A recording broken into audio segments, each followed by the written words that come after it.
Hi, this is Rebecca Snider with my YouTube introduction for Nursing 564, Professor Alice Dupler. The date over here is the 21st of January 2015. I'm just slightly ahead of you guys by about 16 or 17 hours.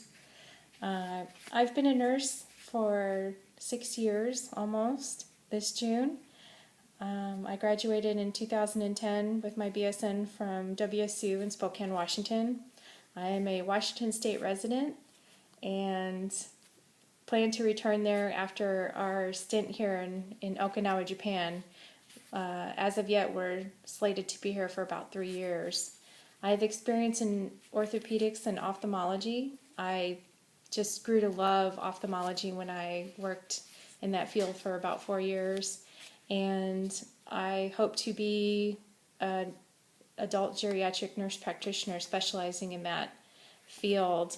There aren't very many nurse practitioners in that field at all. I went to a national conference about a little over a year ago in New Orleans, and I literally met a handful of nurse practitioners in that field. So it was really interesting. It's kind of a neat area, and hopefully I can continue us nurse practitioners branching out into that area because it's really neat. I've been a military dependent for 15 years, and before that I was in the military for 4 years on active duty, so I have a little bit of perspective as far as military health care. I can tell you that it's really improved a lot over the last 20 years, mostly from necessity, because we've been at war for the last 23 years or so continuously. We have a lot of veterans coming back who are injured or, physically, emotionally, mentally, that need care. So, I know our VA hospitals take a lot of flack, and they've done some things that have not been right, but they are improving. So I think that's a really good thing. Mental health specifically has really improved.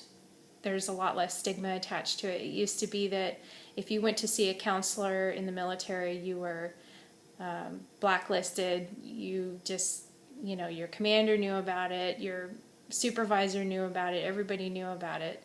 And to some extent, that's still, there's some things, we have our HIPAA laws. While here, in the military, your boss has access to any records, any,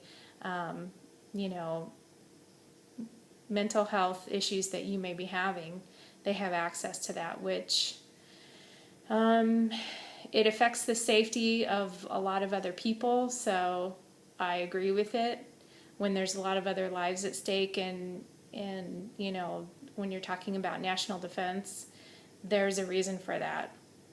Now, in the civilian world, of course, I wouldn't agree with, an employer having access to your mental health records. But I think a lot of people would agree that that's probably a good thing in the military. Since I've been here, the care has been really good. We have a dental clinic here that my kids see. They can't go twice a year, but they can go once a year for cleanings, and of course if they have any other issues that come up, they can be seen for that, but routine care is once a year.